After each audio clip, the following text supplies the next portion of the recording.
Happy Sunday out there, Frank, House of Orange TV. We're into day 3 of the transfer portal. The rumors, the news, it's not going to stop. It's going to go for 2 weeks. And obviously, we're still waiting on some of the top targets to come off the board. We've seen some guys come off. We had a surprise come off. I'm not sure if it was last. I just saw it this morning that I talked about yesterday. I'll talk a little bit about that more here in a minute.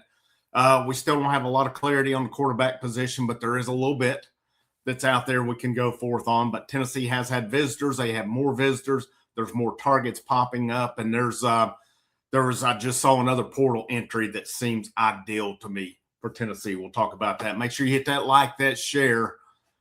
Continue to hit that subscribe button. I'm on a mission this year. Hit 5,000 right at the end of 2025. Let's double this thing for 2026. Let's hit 10 by the end of 2026, and let's roll with this thing. Give me suggestions, any things you'd like to see on here moving forward as I've got you here in this first minute. But let's get into it. Let's start with the quarterback position. Here's my thoughts on quarterback position. Brendan Sorsby out. It's going to be Texas Tech or LSU for him. And some of this stuff's fluid, as you're going to see with Sam Leavitt here in a minute.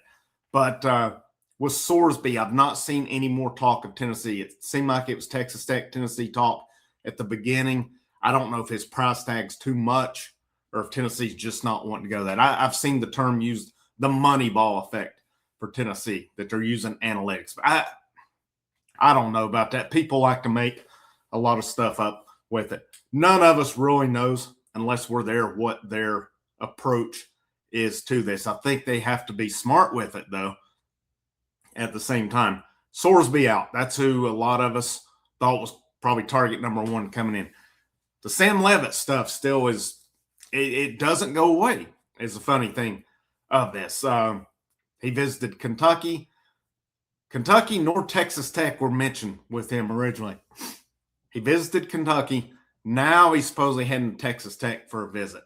Does he even get out of that one? Because if Texas Tech does not feel good, based on the money that they're saying that Texas Tech has, if they don't feel good where they're at with Sorsby, or they go throw the bag at Sam Leavitt, and does he get out of town with it? I've seen Oregon, I've seen LSU, I've seen Miami. If LSU gets Sorsby, obviously they don't need Sam Leavitt. That's one off the board for them. Kentucky's still in play there. Austin Price, VolQuest.com, has said, though, I found it numerous times, Tennessee has been in frequent contact with Sam Leavitt, and he said, too, they feel good about getting a visit from him. Take that how you will on it. Whether he visits or not remains to be seen. And then, the third one, it seems obvious to me right now, there's actually 4. There's the Ty Simpson rumors out there. I'm not giving much to it, but Tom Loy of 24/7 Sports yesterday did say if Ty Simpson does not get a first-round grade, watch out for Tennessee and Oregon for him. Maybe something to keep an eye on, how much validity there is to it or not. I don't think a lot of Tennessee mods are going to go into any detail. I would venture to say they have some information on it. They're not going to say much until a Ty Simpson decision has been made, though. So, will Ty Simpson get a grade by the end of the portal?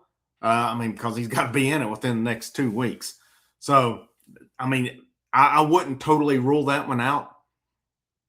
There's also the 4th one I think we've kind of forgotten a little bit, and there's still the Joey Aguilar case out there. There's rumors it could be heard this coming week. Well, we've heard this before, though.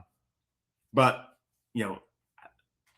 in the event that the NCAA, this hearing happens this week, Joey Aguilar gets that year, I think you've got your guy for next year. I think you move with him. I did say at the end, I said, I'm good with somebody else.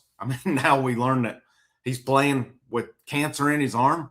Joey Aguilar had a really good year. I'm really surprised in that bowl game. I thought with him needing 376 yards to become the leading passer in the season, that he would really get that. I'm shocked at what he got held to in that game. And, it is what it is. I look at it as well, though. That, to me, that would give him a second year in the system. He gets to go through spring practice. this time, with the surgery he's getting for his cancer. What's his recovery time with that? But still, yet, that's honestly probably the best case scenario with it. You continue to work with him on cutting those turnovers down. But this offense is ready-made right now. You've got to fill the defense. That's where it's at. That's, to me, that's the only 4 options on the table that we know of right now. Are there some other guys that are talking about possibly? But I think, that's what I know. That's what I know as far as it. And really the 2 only realistic ones I think right now are Sam Levitt. And I don't even know what percentage you would put on that. I would probably put it lower. Remains to be seen what comes out at Texas Tech visit. And then Joey Aguilar. Because I still think Ty Simpson ultimately goes NFL with it. Could get interesting if he doesn't. And don't get me wrong, I would take Ty Simpson. I would take him in a heartbeat if that's what it comes to. But, moving forward as well, 2 names at running back, Hollywood Smothers, NC State, Cam Cook, Jacksonville State. That's been the consensus names. And I think the thought is Cook will visit this week as well. You've got to add somebody. You got to add somebody because you only got 3 running backs coming in. They did not sign a high school guy as well. Wide receiver, I don't expect anything there unless you have some unexpected movement. Not a shock. Amari Jefferson moved on. He was a non-factor. Didn't even play in the blowout games. I don't know what's up with that because Tennessee really wanted him out of high school. He went to Alabama. Nothing happened there. He came to Tennessee. Nothing happened there. I know he's had injuries, but something's just not jiving in that. Of course, he was a big-time baseball prospect because he was once committed to Tony Vitello in Tennessee. But we'll see what happens there. I don't see anything with tight end. Again, if you're getting unexpected departures, that changes things. But Ethan Davis is pretty much confirmed via his social media. He's back. If you keep Van Dorselaer, Brain, I haven't seen anything about Cole Harrison. You got Luka Wolf coming in. I think you're good there. Offensive line, I talked about it a little bit yesterday that I said, my big thing, I hope that some of these redshirt freshmen develop. Tennessee is obviously going out, trying to add, though, because they had redshirt freshman tackle Ori Williams from LSU was in for a visit, may still be on campus now. Some other guys I've seen mentioned, offensive tackle from Delaware, Anwar O'Neal.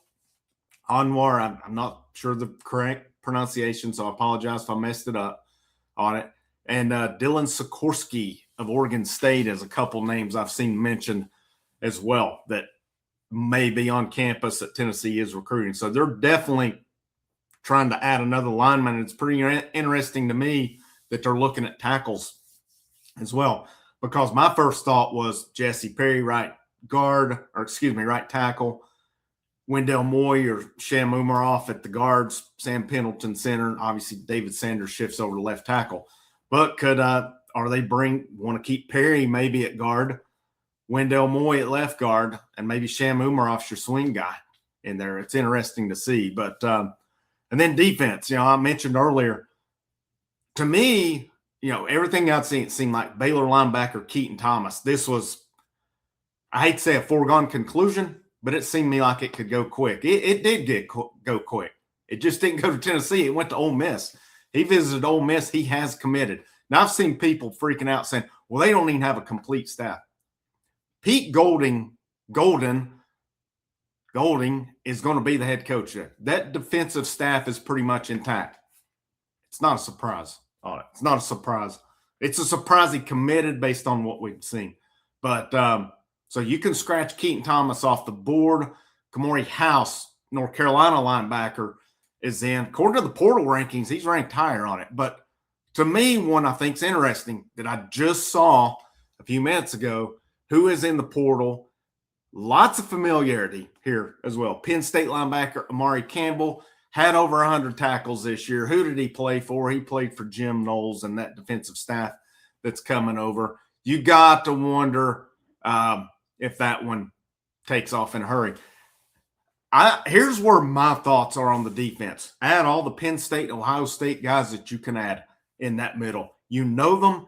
And Penn State, their defense this past season ranked, 33rd? If I'm not mistaken, top 35 If Tennessee would have had a 35th or better ranked defense this year, they would have been in the playoffs. I don't have any doubt about that one. Would they have lost a couple games? Possibly. But they're not getting annihilated against Vanderbilt. I can assure you that, because when they had a defense last year, that defense made Diego Pavia's life hard. It didn't this year. So Amari Campbell seems like a fit. I've not seen anything yet that says Tennessee's involved, but I mean, it just makes sense. You put 2 and 2 together with Jim Knowles and staff on it. Xavier Gillum, Penn State defensive tackles, visiting this week. Chaz Coleman is visiting. Tennessee's been linked with safety transfer King Mack from Penn State as well. Again, you're familiar with the system. You're familiar with the coaches. The coaches already know these guys who've come over, Poindexter, Knowles, Jackson. They already know them. And, you know, if there's any secondary guys, Michael Hunter from Ohio State, who's coming in to be the corners, if he's associated with, I think it makes sense as well. I've not seen anything there right now. But you add those guys. Quay Moss, Kansas State, on campus. You know, will he come out committed? I'm curious to see if we hear something today on that one. Tawfiq Byard from Colorado, supposed to be on campus this weekend. Is going to Texas A&M, then Tennessee. One thing that could be interesting is he had a brother who played for Middle Tennessee, played for the Titans, and has another brother now playing for Middle Tennessee as well. Could that influence as well? If you were to add King Mack, Quay Moss, and Byard, you have instantly upgrade your safety position, especially in this Jim Knowles system. You've got 3 high-level safeties in it. That's big time. That is big time for this defense. Now you shift to, I think they add 1 linebacker. I don't think they'd go any more than that unless you just have, you know, an influx of departures with it. So I think I go Amari Campbell first, just based on familiarity. But House from North Carolina is not a bad one. That would not be a bad pickup as well. Looking at it as well, Tennessee later in the week, Wednesday, they're supposed to host the Wake Forest defensive lineman, Mateen Ibaragba. I've always got to look at it. I can't remember off the top of my head with it. I mentioned Gillum. I mentioned Chaz Coleman. Moss is already in. Keaton Thomas is out. I'm assuming he was scheduled to visit later this week. I'm assuming that one is out as well. But I've also seen let me find it here as well. I had my list of visitors pulled up. Adam Trigg, who's a Leo from outside, defensive end, basically, from Miami of Ohio, scheduled to be there Tuesday as well. So there are some visits, some pretty good ones lined up right now. You got to think there's going to be more on it. Tennessee's going to get some guys. I'm telling you, the priority is shoring up the middle of that defense. It is getting in some tackles as well. There's a couple other tackles I've seen them, you know, kind of linked with as well. I'm trying to see, is there any guys I've missed here when I look at it? Kansas State defensive tackle Malcolm Alcorn Crowder is a 6'6", 305 guy. I've not seen anything about a visit with him. Bryce Butler from Washington, 6'5", 320. He's another guy they've been mentioned with. I've not seen visits with as well. And I think if you're Tennessee, especially if Ricky Gibson transferring, I think you got to add corners. I really do. Now, could they develop some guys possibly, but there's nobody ready-made and for sure to go. I think you got to add 1 to 2 corners there as well. Obviously, adding these safeties would be big. And if you can add all 3, I would say add all 3. I don't know if Tennessee agrees with me, but the more the merrier. You got to have that depth. I'm encouraged by what they're doing. We've not seen a commitment yet. We're seeing visitors. I like the targets they're going after. And, the first thing you've got to shore up that defense with it. The quarterback stuff will work its stuff out. They've got to add somebody regardless if it's a starter or depth. You can't go into the season with 2 guys on it. You just can't. So we'll see how that works out as well. The news, it's going to keep rolling. It's going to keep rolling a long way. Thanks for your support. I am going to put some stuff out later on about basketball. I want to talk about that basketball team in that game yesterday. Didn't have the opportunity. I was very busy yesterday, but I will have some stuff later on. And don't get me wrong, I want to talk about this basketball team. And I'll just leave it at that. This is Frank. This is the House of Orange. I'll see you when I see you.